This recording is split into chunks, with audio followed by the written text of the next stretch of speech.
Hi, everyone. It's Coach Green Gene. How are you all doing this evening? And it's so amazing to be with you.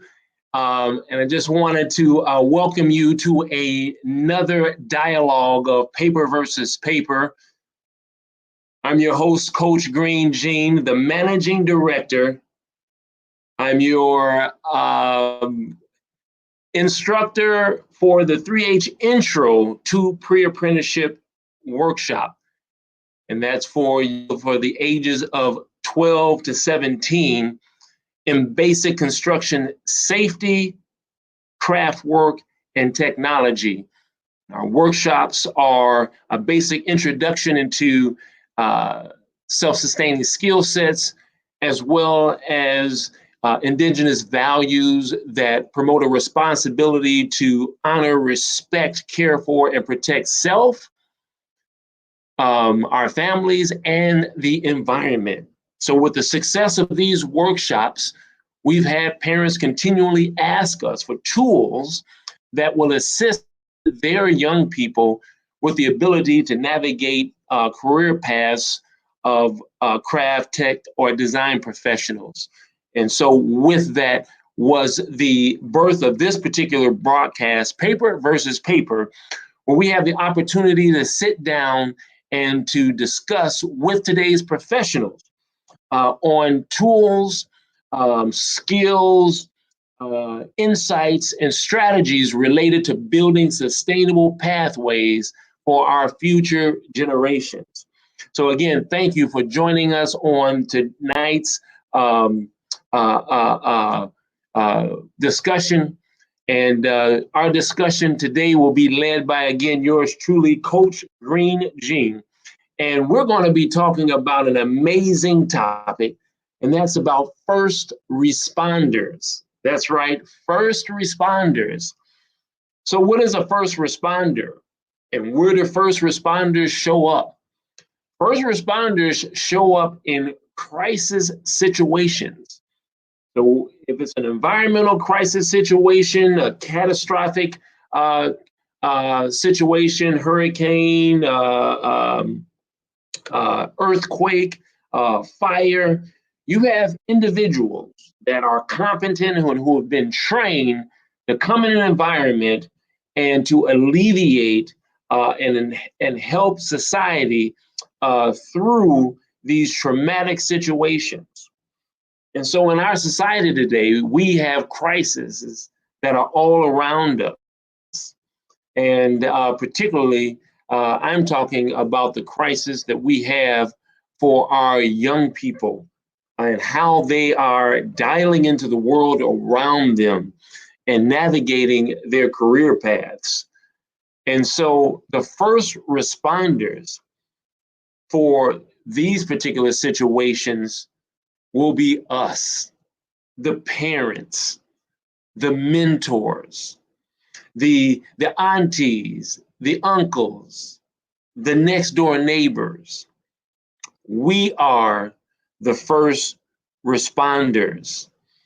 And so having said that, I feel that a first responder within community today would be defined as a legacy builder.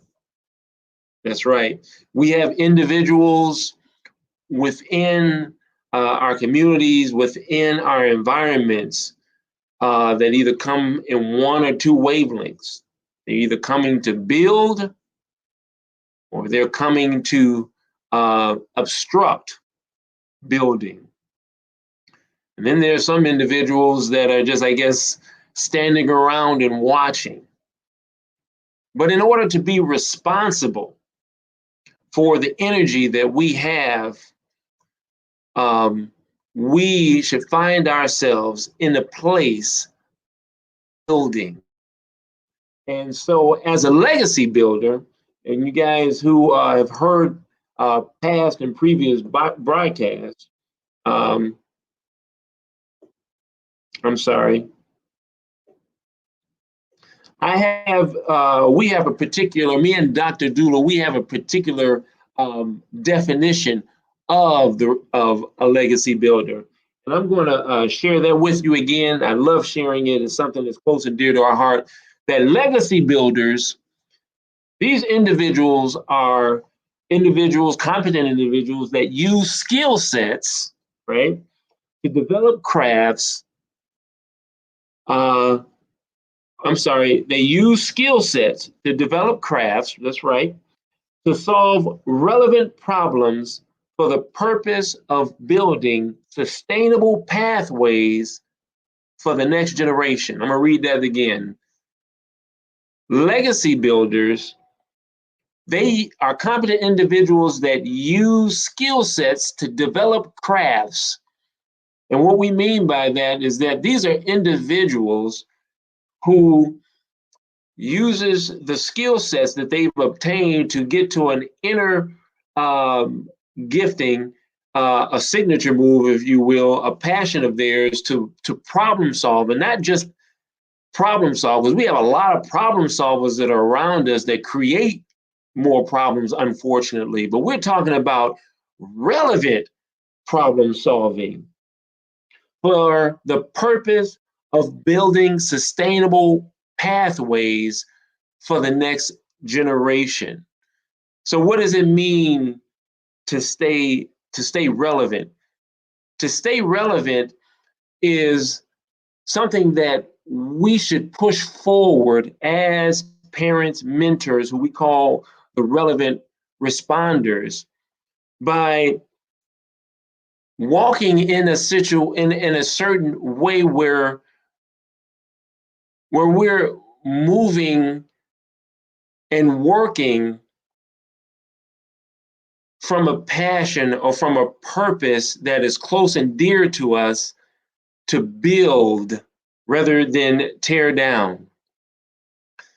So what I'm saying is getting beyond a point where we're just working a job, working a 9 to 5, to and coming from, and just meeting our own needs, into getting into a place where we are relevant problem solvers and we're looking beyond our own needs into the needs of our community, of being healed, and vibrating at such a frequency where we're sensitive to those ancestral promptings to leave sustainable pathways for the next generation.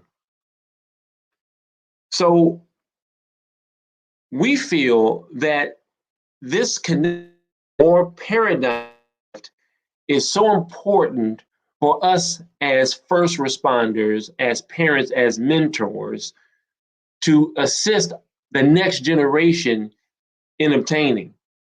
And we feel that this connection can be, or this paradigm shift can be made by us sharing with the next generation, or showing the next generation, and how to make these connections into the world. And we feel that this connection is best made into the world around us when we look to apply and live through and make connections with our head, with our hearts, and our hands. And what that translates is how we are dialing into the world around us with the education that we receive, the relationships that we surround ourselves with, and how we in community execute. And this is how, and along with that, having the purpose behind using this execution to make a sustainable pathway for the next generation. Our ultimate purpose being that creating and maintaining a balance within our environment, right? This is so important for us to be relevant first responders, relevant problem solvers. I like to read you guys an excerpt. I'm reading a book written by Booker T. Washington. And even back in 1904, he had a situation where it was tough to be relevant, right? Even or those individuals who call themselves educating our times. He said, let me see here. I'm gonna make sure that I get to the right quote. He said, in a country where pigs, chickens, ducks, geese, berries, peaches, plums, vegetables, nuts, and other wholesome foods could be produced with little effort, school teachers were eating salt pork from Chicago and canned chicken and tomatoes sent from Omaha. While the countryside abounded in all manner of beautiful shrubbery and fragrant flowers, few of these ever found their way into the houses or upon the dinner tables. While in many instances the people had always lived in the country and would continue to do so, what few textbooks I saw in their cabins were full of pictures and reading matter relating to city life. In these textbooks, I saw pictures of great office buildings, ships, streetcars, warehouses, but not a single picture of a farm scene, a spreading apple tree, a field of grass or corn, a flock of sheep, or herd of cows. And so what I take from that is that we have to be very careful in not getting caught up with the curse of comparison and trying to be like someone else, not thinking that the grass is greener on the other side.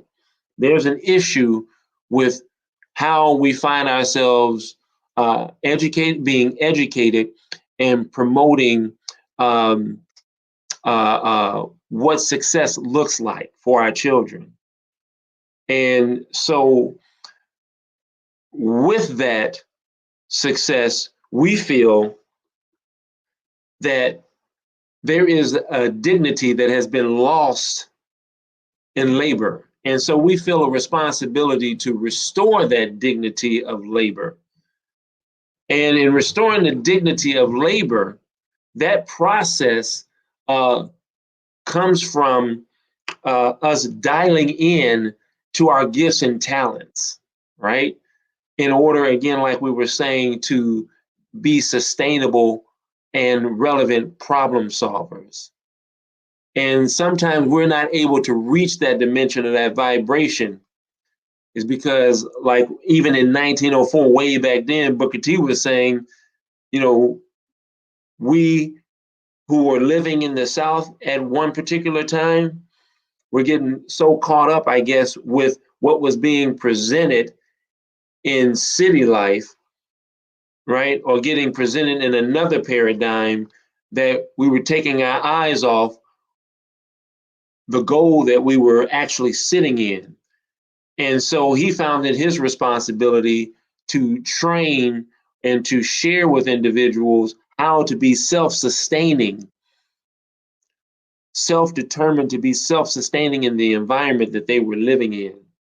And I think this is important paradigm shift that our young people need for today. And I think that we believe that this process is gathered through our young people having a multitude of skill sets and being able to dial in and find out their craft, their identity in being relevant problem solvers of their day, right? Not just chasing education for a paycheck or a higher status, but actually find themselves being educated to solve problems, relevant problems, so that they're leaving a sustainable pathway for the next generation. And we get this continuance of growth from the inside out.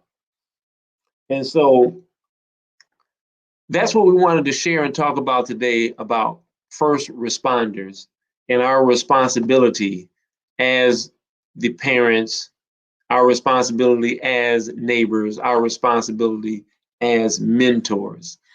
And you guys know that we have a pre-apprenticeship workshop, like we've discussed on these particular broadcasts, on these particular discussions. we take opportunity to use construction, safety, and craft work as another vehicle for individuals to discover their talents, to discover their craft. And so on our next workshop is going to be March 7th. That's Saturday, March 7th, 2020 at noontime, noon to 4, where we want to engage your young people in the construction arena with craft work again, safety, and technology. If you see in the photo right there, our organization was also donated computers so that that our young people are able to expose the construction arena in its full gamut, not only in craft work, but again, also in technology.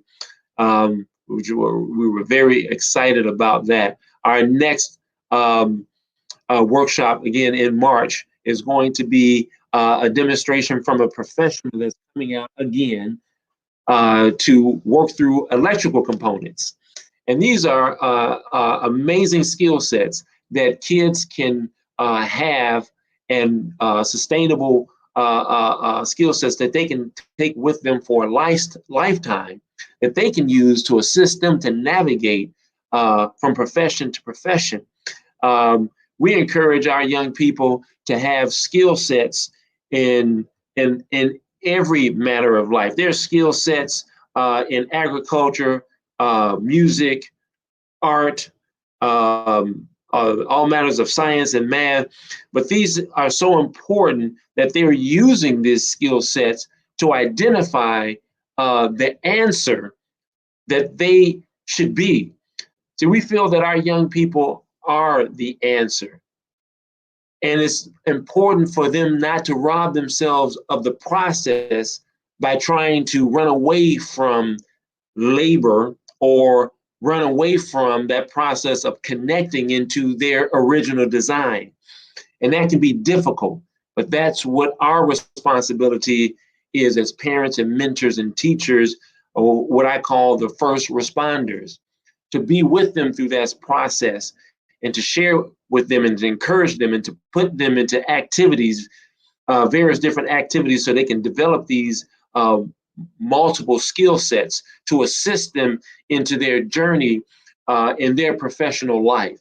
And they're going to need these skill sets to assist them and, again, help them identify their talent and their craft, so that they are one day reaching forward to leave a sustainable pathway for the next generation. So again, thank you guys for joining us for this particular online discussion, paper versus paper, where we spend time to talk to our parents and talk to our young people on strategies and tools and ideas on how to build a sustainable pathway for the next generation. So we encourage you to go to CoachGreenGene.com. That's CoachGreenGene.com, and register your young person for our next 3H pre-apprenticeship workshop, which is going to be March 7th, 2020 at Prairie State College. So go ahead, register your young person. You have a young person that's staying next to you. We want to engage their minds, engage their hands, and engage their hearts, so that they're making connections into the world around them, being fully equipped on how to be self-sustaining, to be self-determined. Very important to us as they are making a connection into the world and identifying with their talents, not identifying with nobody else's talent. So in order for them to be the answer, the relevant answer in problem solving for their generation, they need to use and identify with these basic building blocks, skill sets, to help them develop their craft, just like a butterfly. That's what we're so excited about. We also have a YouTube page. That YouTube page is Coach Green Gene. We have free content on there as well that deals with our workshops. We talk about, again, having professionals come and share their experiences. So excited about those opportunities. You can get all of this free content on our YouTube page, Coach Green Gene. So again, thank you guys so much for joining us for this online discussion. We try to have it weekly. We are expecting some professionals in the near future to share on their talents and their navigation process and how they use their knowledge and how they use their relationships and how they executed their plan to move forward in things that resonated with them on the inside. That's so important that we work from a place that resonates from inside of us. And we think that that's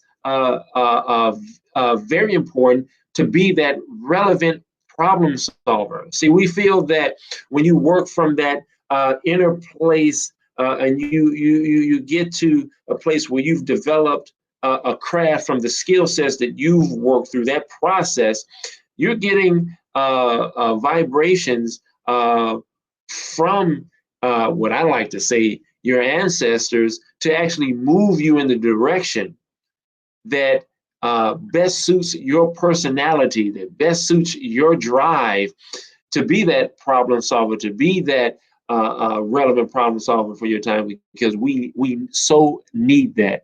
And we have to set that as an example, again, as the first responders, the parents, the teachers, the mentors, the next door neighbors, the uncles, the aunties. That's our responsibility to present that model, that paradigm to our young people.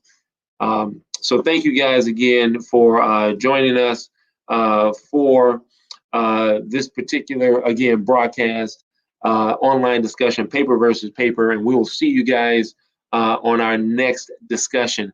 Have an amazing evening, and we'll see you real soon. Bye-bye.